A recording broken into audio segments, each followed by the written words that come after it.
আমি কাৰ সন্তান? ভাগৱতত কৈছে যিজনৰ অতি পিতৃত তুষ্ট হ'ব দেও, জানিবা সিজন পিতৃ এক কৃষ্ণ দেও।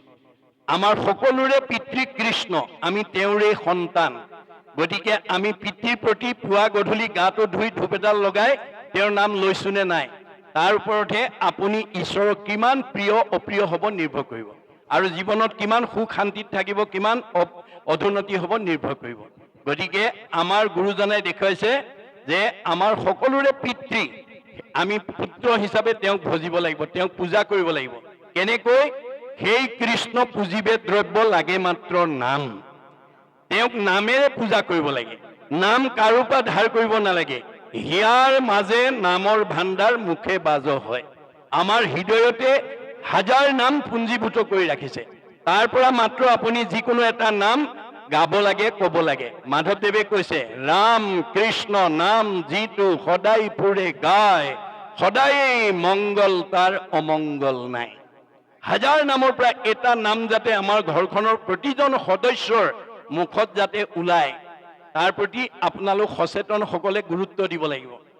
ধেমালিটো নতুনকৈ মাত ফুটিব খোজা ল'ৰা ছোৱালীক বেয়া শব্দ ক'বলৈ নক'ব, বেয়া মাত মাতিবলৈ নিদিব। আজি আমাৰ ভাগৱতৰ দৰ্শন নজনাৰ কাৰণে আমাৰ সমাজত বহুত কোৱালিফাইড মানুহে, বহুত জ্ঞানী মানুহে নতুনকৈ মাত ফুটিব খোজা ল'ৰা ছোৱালীক বেয়া শব্দ বেয়া বাক্য এটা ক'বলৈ কয়, আৰু তেওঁ যদি কৈ দিয়ে শুনি আনন্দ পায়। তেনেকুৱা স্বভাৱ যদি আছে আজি ইয়াতে এৰিব। আমাৰ দাৰ্শনিক পণ্ডিত, শিক্ষাবিদ পণ্ডিত, মনস্তাত্ত্বিক পণ্ডিত আৰু গুৰুজনাই আৰু ভাগৱতে কৈছে ধেমালিটো আপুনি বেয়া শব্দ নক'ব, নিশিকাব। শব্দ ব্ৰহ্ম, ৱৰ্ড ইজ গড, ই অবিনাশী, মনত ৰাখিব। গতিকে আপুনি যি উদ্দেশ্যে ক'ব তাৰ প্ৰতিক্ৰিয়া ক'ব। ধেমালিটো ল'ৰা ছোৱালীক সাও সপনি নিদিব। ধেমালিটো ল'ৰা ছোৱালী, ছোৱালীটো বৰ বদমাছ, ল'ৰাটো বৰ দুষ্ট বুলি নক'ব, কাৰণ আপোনাৰ বেয়া শব্দৰ প্ৰতিক্ৰিয়াই ছোৱালীজনী বা ল'ৰাটোক ভৱিষ্যত বেয়া কৰি তুলিব। তাৰ বিপৰীতে আমাৰ নতুনকৈ মাত ফুটিব খোজা ল'ৰাটো বা ছোৱালীজনীক আপুনি শিকাব, গোপাই কৃষ্ণ বুলি কোৱা, ৰাম বুলি কোৱা, হৰি বুলি কোৱা, যদু বুলি কোৱা, মাধৱ বুলি কোৱা, যিমান সহজ নাম আপুনি ল'ৰাটোৰ মুখত বা ছোৱালীজনীৰ মুখত ফুটাব, সেই ল'ৰাটোৰ ভৱিষ্যত বা সেই ছোৱালীজনী ভকত হ'বই, তেওঁ জ্ঞানী হ'বই, তেওঁ ঈশ্বৰৰ ভক্তিপৰায়ণ হ'বই, আৰু তেওঁৰ সেই গছজোপা এদিন ডাঙৰ গছ হৈ যাব। গতিকে আপুনি বীজ ৰুইছে, শব্দ ব্ৰহ্ম, মনত ৰাখিব, শব্দ ব্ৰহ্ম। গতিকে সেই বীজে আমাক অংকুৰিত হৈ যাব, এজোপা মহিৰো হ'ব, তাৰ পৰা আমি সকলো জ্ঞান আমি লাভ কৰিব পাৰিম। তাকে নকৰি যদি বেয়া শব্দ শিকায়, সি ডাঙৰ হ'লে বেয়া মাত, বেয়া কথা, বেয়া বচনৰ পৰা গৃহখনটো অতিষ্ঠ হ'বই, ওচৰৰ মানুহেও শুনি অশান্তি পাব। গতিকে আমাক ভাগৱতে সেই নিয়মৰ কথা কৈ আছে। গতিকে ভগৱন্তৰ হাজাৰ নাম আমাৰ হৃদয়ত পুঞ্জীভূত হৈ আছে, মাত্ৰ এটা নাম ল'বলৈ আপুনি অভ্যাস কৰিবলৈ ক'ব। মনত ৰাখিব দেই, আমাৰ দাৰ্শনিক পণ্ডিতে কৈছে sing of Hari with his form in heart, no other virtue is greater than Nam's word. ভগৱন্তৰ হাজাৰটা নামৰ পৰা যদি কোনোবা মুখেদি এটা নাম ওলাব পাৰে, তাতকৈ আৰু পুণ্য নাই বেলেগ। মনত ৰাখিব কথাটো। আমাৰ প্ৰতিজন সদস্যৰ মুখত যাতে ভগৱন্তৰ নাম এটা আমি সদায় শুনিবলৈ পাওঁ, তাৰ কাৰণে গুৰুত্ব দিব লাগিব, আৰু তাৰ কাৰণে আমি অভ্যাস কৰিব লাগিব। দাৰ্শনিক পণ্ডিতে কৈছে you have to keep the practice of remembrance, নাম স্মৰণ every day, every hour, rather every second. 24 ঘণ্টাত 1 ছেকেণ্ড হ'লেও ঈশ্বৰৰ হাজাৰটা নামৰ পৰা এটা নাম আপুনি ক'বলৈ অভ্যাস কৰিব। When a strong habit is formed by unceasing practice throughout the period of life, then it would be easy to remember God at the time of the death. আপুনি এনেকৈ অভ্যাস কৰোঁতে কৰোঁতে যেতিয়া এটা সবল অভ্যাসত পৰিণত হ'ব, তেতিয়াহ'লে মৃত্যুৰ সময়ত অজামিলৰ দৰে নাৰায়ণ অনায়াসে আহি যাব। অজামিলে 10 নম্বৰ ল'ৰাটোৰ নামহে নাৰায়ণ ৰাখিছিলে, ভগৱানৰ নাম বুলি নাজানে, কিন্তু তেওঁ আহ নাৰায়ণ, খা নাৰায়ণ, উঠ নাৰায়ণ, পঢ় নাৰায়ণ, কৰ নাৰায়ণ, যা নাৰায়ণ কওঁতে কওঁতে জানি বা নাজানি কৰে নামৰ কীৰ্তন, তথাপিতো পাপদহী নামে কৰে চন। আপুনি ওচৰতে বিষ অকমান পৰি আছে, নাজানে, অমৃত বুলি ধেমালিতে খাই দিলে বা নজনাকে খাই দিলে, বিহে ক'ব নেকি এওঁ নাজানি খাইছে নামাৰো বুলি? বিষ জানিয়েই খাওক বা নাজানিয়েই খাওক, বিষ খালে মানুহ মৰিবই। ভগৱানৰ নাম অৰ্থ জানি লওক বা নাজানি লওক, নামে পাপ দহন কৰিবই। গতিকে আপোনালোকে মানে ল'ৰা ছোৱালীৰ নাম দিওঁতে জ্যোতিষীৰ ওচৰত চাবগৈ নালাগে, গুৰুজনাৰ দৰ্শন মতে ভগৱন্তৰ হাজাৰটা নামৰ পৰা এটা মনে ভাল পোৱা নামেৰে যদি ল'ৰা ছোৱালীৰ নাম ৰাখিব পাৰে, সেই ল'ৰা ছোৱালীৰ নাম ল'লেও মাক বাপেক উদ্ধাৰ হ'ব পাৰে। অজামিলে সেই কথা দেখুৱাই থৈ গৈছে। গতিকে আমাক কেৱল নীতি আদৰ্শৰ কথা কৈ আছে ভাগৱতে, কিন্তু কওঁতে কেনেকৈ কৈছে? আখ্যান উপাখ্যান কাহিনী উপকাহিনী, কাহিনী উপকাহিনীৰ মাজেদি কৈছে। গতিকে এতিয়া প্ৰথম আমাক এই কথা ক'লে, তাৰপিছত কৈছে জয় জয় দৈৱকী নন্দন আদি দেও, ব্ৰহ্মা মহেশ্বৰো যাক সদা কৰে সেও, মুৰুখু পণ্ডিত হৈ লৈলে নাম যাৰ নাম, হেনয় কৃষ্ণকো কৰো কৰিয়া প্ৰণাম। মানে মই অলপ আগতে কৈছো যে মুকং কৰোতি বাসলং পংগুলংগেতে গিৰিং যত কৃপা তমহং বন্দে পৰমানন্দ মাধৱম।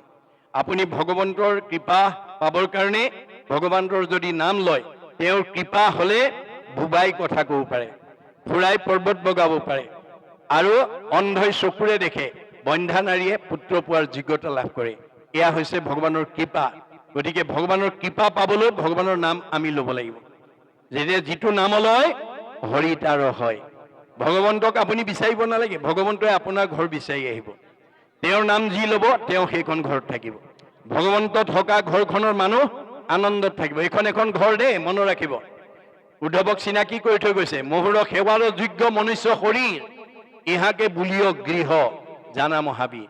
এইখন এখন ঘৰ। গতিকে প্ৰথমতে আপুনি নিজৰ নিজৰ ঘৰখনত কৃষ্ণক ৰাখিবলৈ যত্ন কৰিব। কৃষ্ণক আপুনি বিচাৰিব নালাগে, কৃষ্ণই আপোনাৰ ঘৰ বিচাৰি আহিব। যিটো নাম লয় হৰি তাৰ হয়, ই কোনো ৰহস্য বৰে। যিখন ল'ৰা, ডেকা ল'ৰা, গাভৰু ছোৱালী, বোৱাৰী, শাহু যিয়েই নহওক, যদি ঈশ্বৰৰ নাম লয় তেওঁৰ ঘৰত কৃষ্ণ থাকিব। আৰু যিখন ঘৰত আমাৰ পাৰিবাৰিক পৰিয়াল থকা ঘৰখনত, যিখন ঘৰত পুৱা গধূলি ধূপ ধূনা জ্বলিব, ঈশ্বৰ উপাসনা কৰিব, সেইখন ঘৰত কৃষ্ণ থাকিব। যেই নাম সেই হৰি জানা নিষ্ঠ কৰি, নামৰ সংগ নচাৰন্ত হৰি। আৰু যিখন ঘৰত কৃষ্ণ থাকিব, পৰিয়ালটো আনন্দত থাকিব, মিলা প্ৰীতিয়ে থাকিব, মৰম চেনেহত থাকিব, একতাৰ দোলেৰে বান্ধ খাই থাকিব। কৃষ্ণ থকা ঘৰখনৰ সেইটো এটা লক্ষণ।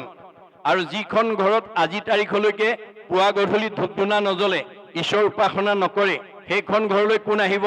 দ্বাদশ স্কন্ধ ভাগৱতত কৈছে, শ্ৰৱণ কীৰ্তন জৈত কৃষ্ণৰ নকৰে, প্ৰত্যেকে ৰাক্ষসীগণে বিঘিনি আচৰে। যিখন ঘৰত পুৱা গধূলি ধূপ ধূনা নজ্বলে, ঈশ্বৰ উপাসনা নকৰে, সেইখন ঘৰলৈ অঘাসুৰ, বকাসুৰ, প্ৰলম্বাসুৰ, অৰিষ্টাসুৰ, পুতনা, ব্যোমাসুৰ, ধেনুকাসুৰ চব অসুৰবিলাক আহি সোমাই যায়। কায়িকভাৱে নহয় দেই, স্বভাৱগতভাৱে, গুণগতভাৱে।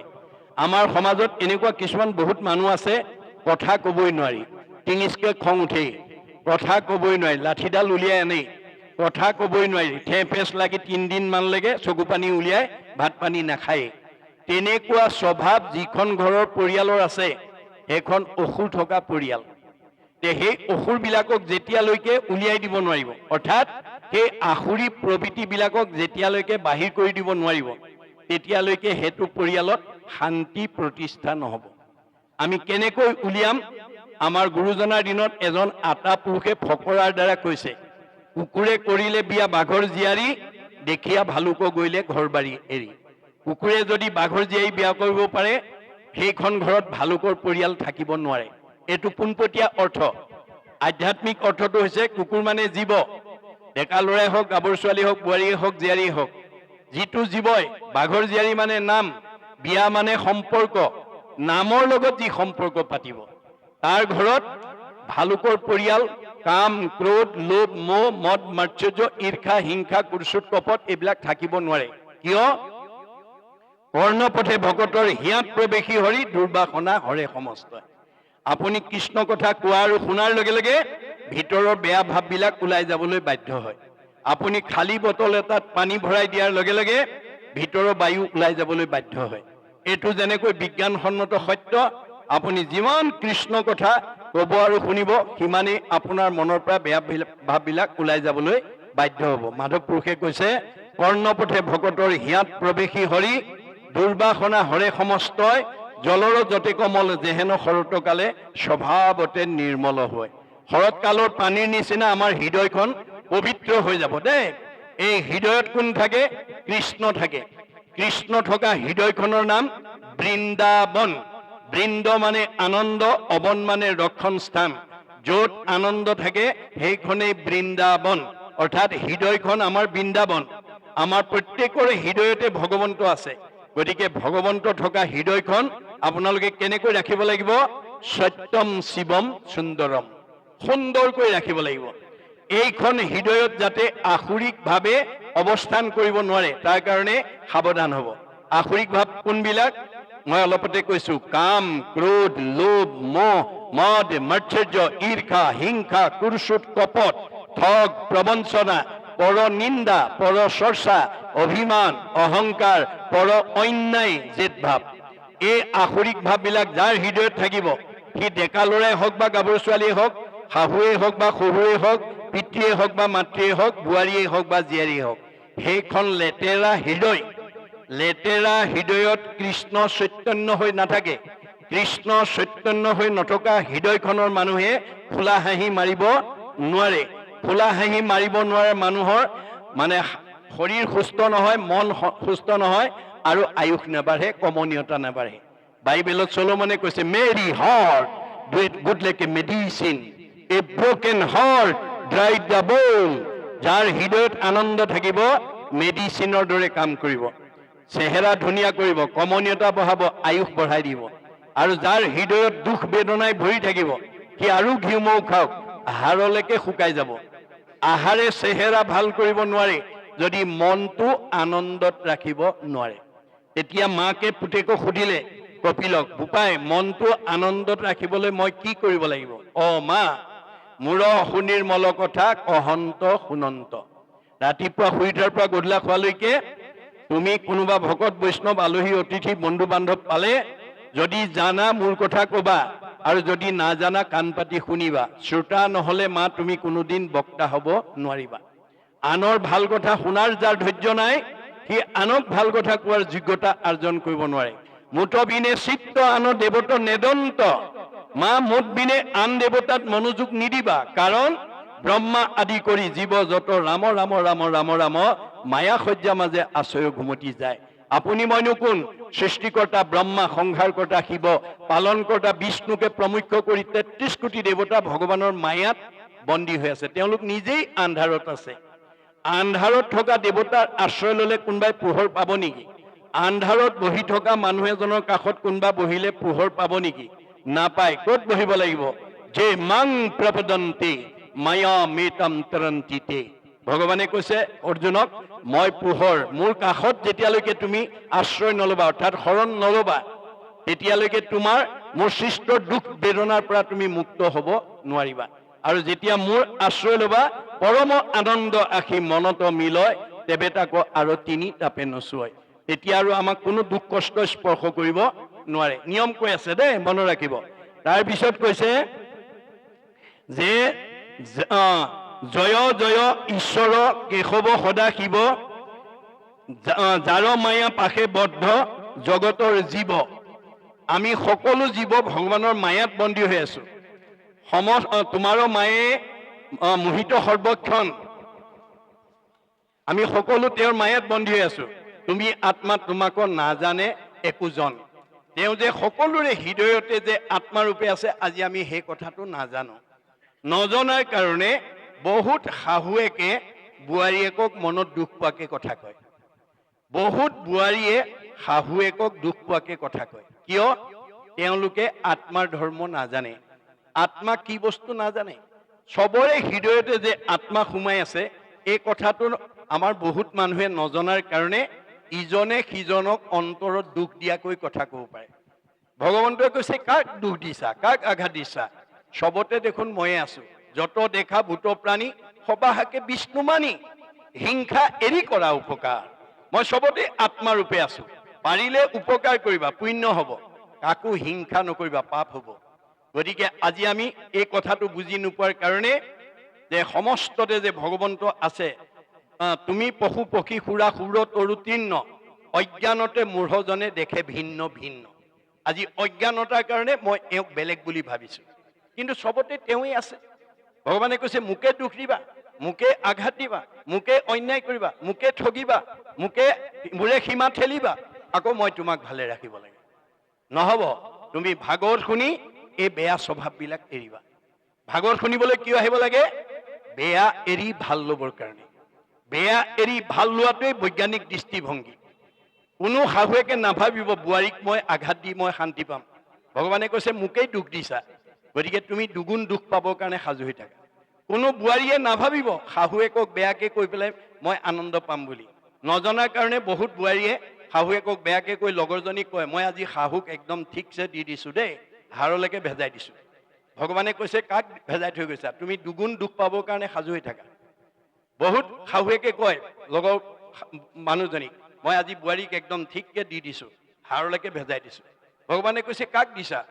চবতে দেখোন ময়ে আছোঁ, মোকে দুখ দি যা, গতিকে তুমি দুগুণ দুখ পাবৰ কাৰণে সাজু হৈ থাকা। আপুনি কাৰোবাক দুখ দিলে আপুনি দুগুণ দুখ পাবই, আপুনি সাৰিব নোৱাৰিব। মনত ৰাখিব কথাটো। গতিকে আমি আচলতে নামধাৰী শাহু বা বোৱাৰীক দুখ দিয়া নাই, আত্মাক দুখ দিছোঁ। ভগৱন্ত সকলোৰে হৃদয়ত আত্মাৰূপে আছে। সেইকাৰণে কৈছে হৰিষি কেৱলে সঁচা, মিছা সবে আন, জানি জ্ঞানী গণে কৰে হৃদয়তে ধ্যান। যিসকল জ্ঞানী মানুহ তেওঁলোকে কাকো দুখ দিব নোৱাৰে, কাৰণ চবতে ভগৱান আছে, চবতে ভগৱান আছে। গতিকে আমি ভাগৱত শুনি সেই বেয়া ভাৱবিলাক যেতিয়ালৈকে এৰিব নোৱাৰিম তেতিয়ালৈকে আপুনি মনে ভবা ভালৰ সুখ ভোগ কৰিবলৈ নাপাব। ভগৱানে আপোনাৰ কৰ্মৰ ওপৰতহে সুখ আৰু দুখ দিয়ে। কৰে শুভা শুভ কৰ্ম গুণৰ ইচ্ছাই, কৰ্মফলে জীৱে সুখ দুখ পায়। এক্ষেত্ৰৰে মোৰে সীমা একেটাই, মই তিতা কেৰেলা ৰুইছোঁ, এতেকে কুঁহিয়াৰ ৰুইছে। এক্ষেত্ৰৰ কুঁহিয়াৰ ৰস খোৱা দেখি মই তিতা কেৰেলা ৰোৱাটোৱে যদি ভগৱানক কওঁ প্ৰভু মোকো এগিলাচ কুঁহিয়াৰ ৰস খুৱাবা, পাৰিব নেকি ভগৱানে খুৱাব? মই ৰুওঁতেই তিতা কেৰেলা ৰুইছোঁ, গতিকে মই তিতাই খাব লাগিব। মই জীয়াই থাকোঁতে আনক দুখ আঘাত দিছোঁ, মই দুখেই পাব লাগিব। মই কেতিয়াও সুখৰ অধিকাৰী হ'ব নোৱাৰোঁ। মনত ৰাখিব কথাটো। ভাগৱত শুনিবলৈ কেৱলে আহিব লাগে বেয়া স্বভাৱ, বেয়া নিয়ম, বেয়া ভাৱবিলাক ত্যাগ কৰিবৰ কাৰণে।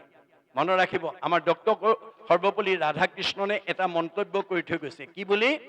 উই need not cut down the tree to gather the fruits. এজোপা গছৰ ফলখিনি পাবৰ কাৰণে গছজোপাৰ গুৰিটো কাটিব নালাগে। In order to perfect human society, it is not necessary for us to destroy the family or the nation. আপোনাৰ পৰিয়ালটো সুখৰ কাৰণে কাষৰ পৰিয়ালটোক দুখ দিব নালাগে। আপোনাৰ সমাজখনৰ উন্নতিৰ কাৰণে আন এখন সমাজক দুখ দিব নালাগে। আপোনাৰ ব্যক্তিগত সুখৰ কাৰণে আনক দুখ দিব নালাগে। কাক দিব? চবতে ভগৱান আছে।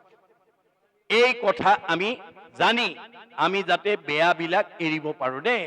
আমাৰ দাৰ্শনিক পণ্ডিতে কৈছে bed is bed and good is good, do bed never never and do good ever ever.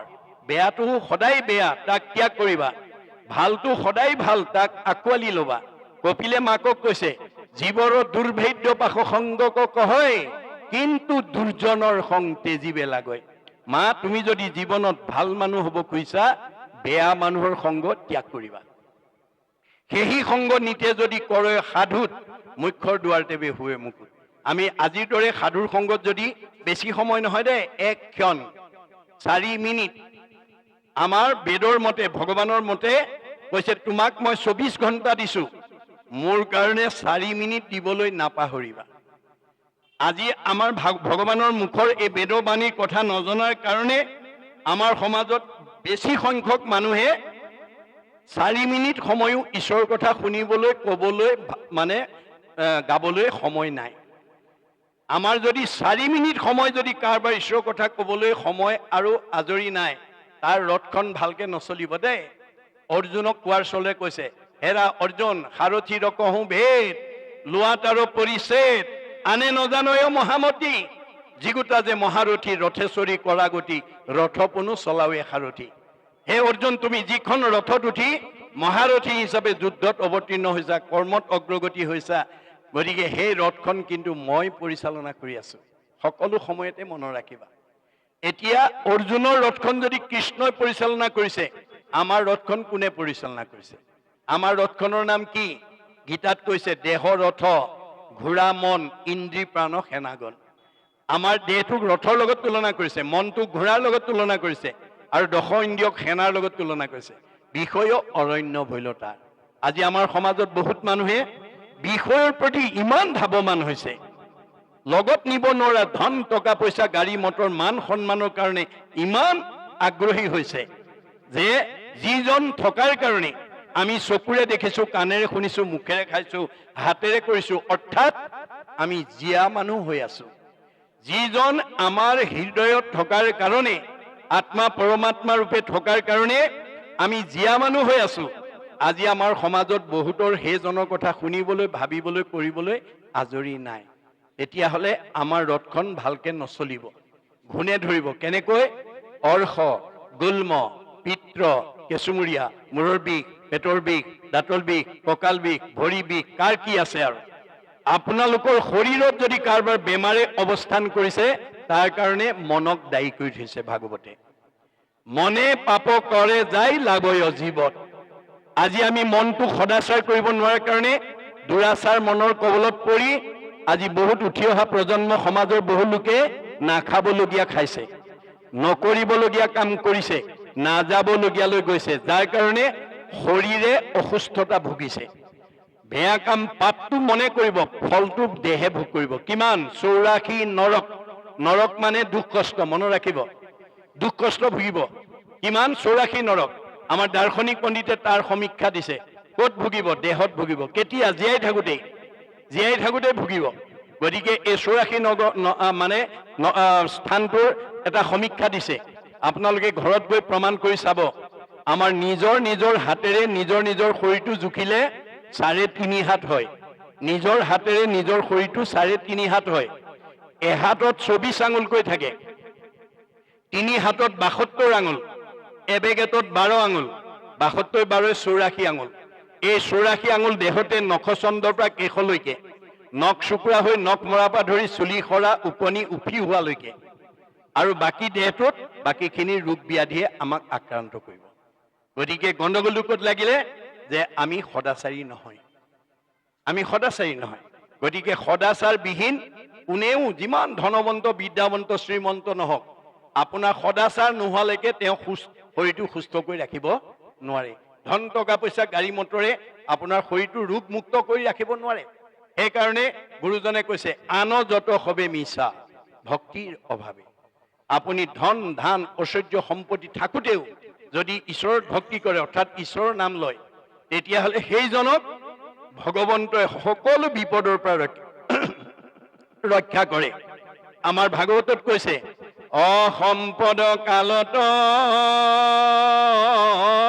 যিজনে ভজয় ঈশ্বৰক অনিষ্ট কৰি, তাৰ অমংগল সকলে গুচয়, তাক ৰক্ষা কৰে হৰি। চব আছে ভগৱানে পূৰ্ব পুণ্যৰ ফলত এই আপোনাৰ খঙীয়া ঔগুৰি ঘাটত মানে ধনে ধানে, টকাই পইচাই, গাড়ীয়ে মটৰে, পকা ঘৰে দুৱাৰে, ব্যৱসায় বাণিজ্যই, চাকৰি একদম নদন বদন হৈ আছে। কিন্তু ভগৱন্তৰ নাম নেৰে, সেইজনক ভগৱন্তয়ো নেৰে, চব বিপদৰ পৰা উদ্ধাৰ কৰে। কিন্তু আমি ভাগৱতৰ এই দৰ্শনটো নজনাৰ কাৰণে আমাৰ বহুত মানুহৰ ধন, ধান, টকা পইচা, গাড়ী মটৰ, পকা ঘৰ দুৱাৰ, ব্যৱসায় বাণিজ্য হ'লে আমি ভকতৰ লগলৈ নহা হওঁ, ঈশ্বৰৰ নাম নোকোৱা হওঁ, নুশুনা হওঁ। ভগৱন্তই কৈছে, মই তাক শুনিবলৈ বাধ্য কৰাই দিম। কেনেকৈ? এনেকুৱা এটা বেমাৰ দি দিম যিটো ডাক্তৰ চিকিৎসা কৰিও ভাল নোহোৱা হ'ব। সেইদিনা কিন্তু সি মোক মাতিবলৈ বাধ্য হ'ব। কি বুলি? পাৰ কৰা ৰঘুনাথ সংসাৰৰ সাগৰে। আমাৰ সমাজত এতিয়া বহুত মানুহে ঈশ্বৰৰ নাম কেতিয়া লয়? যেতিয়া পৰিয়ালত কিবা বিপদ হয়, নিজৰ জীৱনত যেতিয়া দুখ কষ্ট হয়। ভগৱানে কৈছে, বিপদত পৰি মোৰ নাম লোৱাজনক মই ভাল পাওঁ বুলি কোন শাস্ত্ৰত কোৱা আছে? আপদ কালত ত্ৰাহি ত্ৰাহি বোলৈ, অনুবোলে সম্পদ কালে, অতাংক প্ৰতিতুষ্ট হৈবন্ত ঈশ্বৰ। ইটো কোনো শাস্ত্ৰে কহে। বিপদত পৰিলে ঈশ্বৰৰ নাম লয়, সম্পদত নলয়। সেই স্বভাৱৰ মানুহক মই ভাল পাওঁ বুলি কোন শাস্ত্ৰত লিখা আছে? গতিকে আমাৰ গুৰুজনাৰ দৰ্শন, বেদৰ দৰ্শন, সুখে দুখে মুখে জনো চাৰা ৰাম নাম। আমি সকলো সময়তে যাতে ঈশ্বৰৰ নাম ল'ব পাৰোঁ, তেতিয়া আমাৰ তেজ মানে শক্তি, তেজ মানে প্ৰভাৱ, তেজ মানে প্ৰতিভা, তেজ মানে চেহেৰা, তেজ মানে কমনীয়তা, তেজ মানে পৰমায়ুস বাঢ়ি যাব।